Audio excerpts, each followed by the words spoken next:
मोदी सरकार के 11 साल पूरे हो रहे हैं। मोदी सरकार के 11 साल पूरे होने को लेकर बीजेपी देश भर में संकल्प से लेकर सिद्धि तक के कार्यक्रम कर रही है। मोदी सरकार के 11 साल कैसे रहे, बात करने के लिए हरियाणा के कैबिनेट मंत्री डॉक्टर अरविंद शर्मा साहब मौजूद है। इनसे बातचीत और ज़्यादा खास इसलिए बन जाती है डॉक्टर साहब, क्योंकि आप फिलहाल तो मंत्री हैं, लेकिन जो मोदी सरकार का पहला कार्यकाल था, आप उसमें सांसद भी रहे हैं। तो अगर मोदी सरकार के इन 11 सालों को देखें, जो आप लोगों ने एक टैगलाइन चलाई है कि संकल्प से लेकर सिद्धि तक, तो 11 साल का सफ़र कैसा रहा मोदी सरकार का? देखिए, सबसे पहले नमस्कार, राम राम। देखिए, संकल्प से सिद्धि, ये जो 11 साल में प्रधानमंत्री मोदी जी के नेतृत्व में जो ये एनडीए की सरकार है, उसका कार्यकाल कैसा रहा, हम उस पर चर्चा कर रहे हैं। संकल्प से सिद्धि का मतलब ये, जो बात मोदी जी ने कही, जो बात संकल्प पत्रों में लिखी गई, इतने चुनाव हुए, उन पर पूरा अमल करने की कोशिश केंद्र सरकार ने, और जहां राज्य में भी भारतीय जनता पार्टी की सरकारें हैं, उन्होंने भी उन कामों को पूरा करने का पूरा बीड़ा उठाया और वो काम लगभग पूरे किए जहां भी बातें आई। अब आप देखिए, हर एक फील्ड में पिछले 11 साल में हर फील्ड में आज देश की जो तस्वीर है, जब आप देखते हैं, भारत बहुत बदल गया है। भारत की इकोनॉमी की बात कर ले, पीछे 5वें स्थान पर थी और अब 4थे स्थान पर भारत की इकोनॉमी है। अब देखें कितना बड़ा बदलाव मोदी जी के नेतृत्व में इंटरनेशनल लेवल पर हुआ है। 4 से 3 पर भी आगे, जापान को भी पीछे। ठीक है, तो ये 4 से 3 और बिल्कुल नंबर 1 इकोनॉमी बनने का मोदी जी का संकल्प है, और ये काम होगा। उसके साथ साथ विकसित भारत, आत्मनिर्भर भारत, 2047 का भारत, ये सारी चीज़ों पर काम हो रहा है। देश हर चीज़ में आत्मनिर्भर होकर के आगे बढ़े, विकसित हो। अब आप देखें, आज के देश भारत में आप इस चीज़ से अंदाज़ा लगा सकते हैं कितनी बड़ी बात हुई है। ऑपरेशन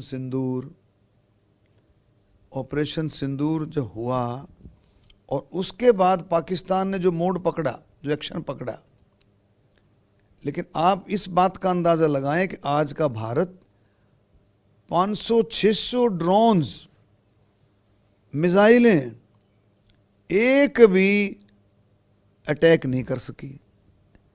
ये क्या था? ये देश की बदलती तस्वीर है। ये भारत की बदलती तस्वीर है कि आज देश कितना सक्षम है।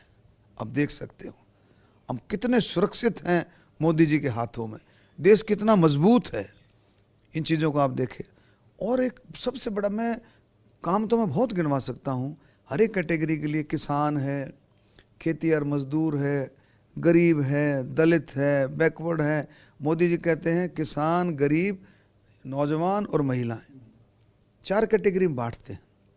कोई भी आप कैटेगरी देखेंगे, दलित हैं, बैकवर्ड हैं, ओबीसी हैं, कर्मचारी हैं, व्यापारी हैं, छोटे बड़े, बुजुर्ग हैं, महिलाएं हैं, हर एक का खिलाड़ी हैं, स्वतंत्रता सेनानी हैं, शहीदों के परिवार हैं। किसी को भी आप उठा करके देख लें, मोदी जी ने हर एक कैटेगरी को पूरा आगे बढ़ाने का, मोदी जी ने हर वर्ग के लिए काम किया। जैसा आप कह रहे हैं कि अगर हरियाणा की बात करें, पिछले 11 सालों में हरियाणा कितना बदला डॉक्टर साहब? देखिए, हरियाणा में बहुत बड़ा बदलाव आया है। अब देखिए, मैं बड़े बदलावों की बात करूंगा, छोटे छोटे तो चलते रहते हैं।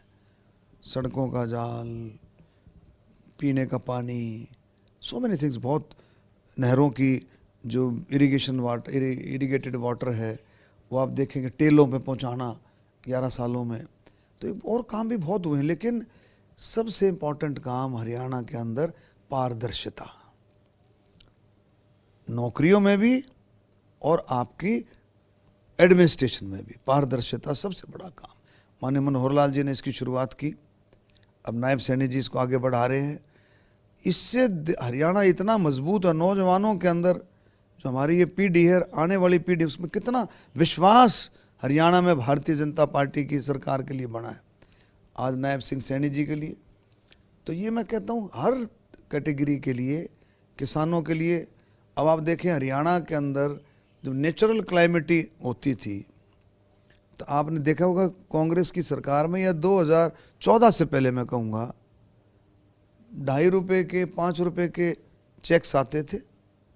आज आप देखें तो बहुत बदलाव हुआ, किसानों के लिए बहुत बड़ा बदलाव हुआ है। गरीब आदमियों को मकान की बात है, हरियाणा ने एक कदम आगे बढ़ के एक और चीज़ शुरू की है, जो आयुष्मान योजना थी उसके साथ हरियाणा चिर योजना के लिए आगे बढ़ रहा है, चिरायु योजना। तो ये कई बदलाव, जैसे केंद्र सरकार ने 5 लाख रुपए आयुष्मान की योजना का जो कार्यक्रम चलाया, आप देखें अब तो डेटा बहुत बढ़ गया होगा, 59 से 60 करोड़ लोगों के आयुष्मान कार्ड बन चुके हैं। और मोदी जी ने संकल्प पत्र में घोषणा की थी कि 70 साल या 70 साल के ऊपर के बुजुर्गों के लिए उसमें कोई इनकम की बात भी नहीं है। डॉक्टर साहब, तो काम काफ़ी गिनाया आपने। अगर देखें यूपीए सरकार के 10 साल आपने वो भी करीब से देखे, ये मोदी सरकार के 11 साल, इनमें आप क्या अंतर पाते हैं? देखिए, ऐसे ऐसे काम एनडीए सरकार में हैं जो यूपीए सरकार तो सोच भी नहीं सकती थी। आप देखें धारा 370-35 से सपना था, लोग सोचते थे कि क्या ये भी काम हो सकता है। धारा 370-35A, 3 तलाक, ये बहुत सारे काम ऐसे हैं, करतारपुर कॉरिडोर, कि जो मोदी की सरकार में संभव थे। हाँ, नामुमकिन को तो मुमकिन किया ही किया, और कोई भी पत्ता नहीं हिलने दिया। ये भी देखो ना, कहते धारा 370 हट जाएगी तो फलाना हो जाएगा, ये हो जाएगा, कहीं पत्ता हिला होता, आप बताओ।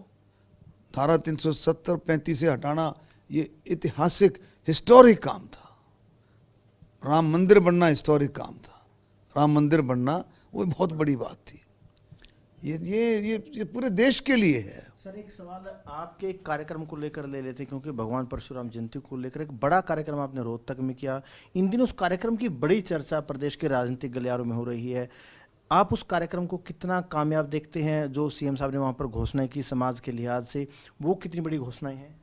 देखिए, ऐसा है, सब ने, पूरे हरियाणा की जनता ने मिलकर के, विप्र समाज के साथ पूरी बिरादरियों ने, 36 बिरादरियों ने मिलकर के इस प्रोग्राम को कामयाब किया। मैं उन सभी का, आपके चैनल के ज़रिए से सभी का मैं धन्यवाद करता हूँ, सभी का। और इतना भव्य कार्यक्रम आप देखेंगे, लोगों के अंदर गौड़ ब्राह्मण विद्या प्रचारणी सभा, उसके लिए एक विश्वास था। मैं कहता था, मैं घूम घूम करके, कि लोगों में विश्वास है, एक ऐसा भाव गौड़ ब्राह्मण विद्या प्रचारणी के लिए था। और 50 साल के बाद कोई कैंपस 3 का उद्घाटन, शुरुआत होना, और 50 साल के बाद किसी नई कार्यक्रम के लिए, नए प्रोग्राम के लिए, नए बिल्डिंग के लिए, नई कोई योजना के लिए पत्थर रखना। मैं माननीय मुख्यमंत्री जी का भी धन्यवाद देता हूँ, नायब सिंह सैनी जी का। और ये विश्वास लोगों को था कि भाई डॉक्टर अरविंद शर्मा और हम सब मिलकर के काम कर रहे हैं, प्रोग्राम कर रहे हैं, और नायब सैनी जी जो बातें संस्था रखेगी, जो बातें संस्था रखेगी, नायब सैनी जी उसको पूरा करेंगे। लोगों को विश्वास था। यज्ञ में आहुति सीएम साहब ने विश्वास किया, और विश्वास को माननीय मुख्यमंत्री जी ने, उस विश्वास को आगे बढ़ाया, कामयाब किया। इस बात के लिए भी मैं मुख्यमंत्री जी का धन्यवाद करता हूँ। मैं धन्यवाद करता हूँ खट्टर साहब का भी, मनोहर लाल खट्टर जी का भी, जिन्होंने 15.5 एकड़ जो थोड़ा सा टेक्निकल तौर पर थोड़ा सा उलझ गया था मामला, उसको भी ठीक करने का अगर काम किया तो माननीय मनोहर लाल खट्टर जी ने किया, उनका मैं धन्यवाद करता हूँ। और आज जो रास्ता साफ किया है, 30 तारीख को नायब सिंह सैनी जी ने जाकर के जो 4 योजनाओं के, लॉ कॉलेज के लिए, स्कूल के लिए, नर्सिंग कॉलेज के लिए, एडमिनिस्ट्रेटिव ब्लॉक, 4 प्रोग्रामों के लिए जो पत्थर रखा है, उसके लिए नायब सिंह सैनी जी को हमारा समाज, छत्तीस बिरादरी हमेशा याद करती रहेगी। एक आखिरी सवाल सर कांग्रेस का कर लेते हैं, क्योंकि 4 तारीख को राहुल गांधी आ रहे हैं। संगठन कैसे बने कांग्रेस का, इसको लेकर बैठक भी लेंगे। क्या लगता है राहुल गांधी के दौरे के बाद कांग्रेस को कोई मजबूती मिलेगी? कांग्रेस अपना संगठन क्या खड़ा कर पाएगी? क्या कांग्रेस, क्योंकि अब तक तो सीएलपी का फैसला भी नहीं कर पाई। देखिए ऐसा है, अब मैं इसका कांग्रेस का इंटरनल मामला है, इस पर तो मैं क्या बोलूं, लेकिन सीएलपी लीडर का मैं इसलिए बोलूँगा कि इससे सरकार भी कई कामों में प्रभावित होती है, सरकार के कामकाज पर भी असर पड़ता है, क्योंकि लीडर ऑफ अपोजिशन जो है कई कमेटीज़ में मेंबर होता है, कई अपॉइंटमेंट्स में उसकी राय ली जाती है कई कमेटीज़ में। तो लीडर ऑफ अपोजिशन ना होना एक मतलब प्रशासनिक तौर पर भी, राजनीतिक तौर पर तो है ही, लेकिन हरियाणा सरकार के लिए भी ये है लीडर ऑफ अपोजिशन हो तो कई काम आगे बढ़े।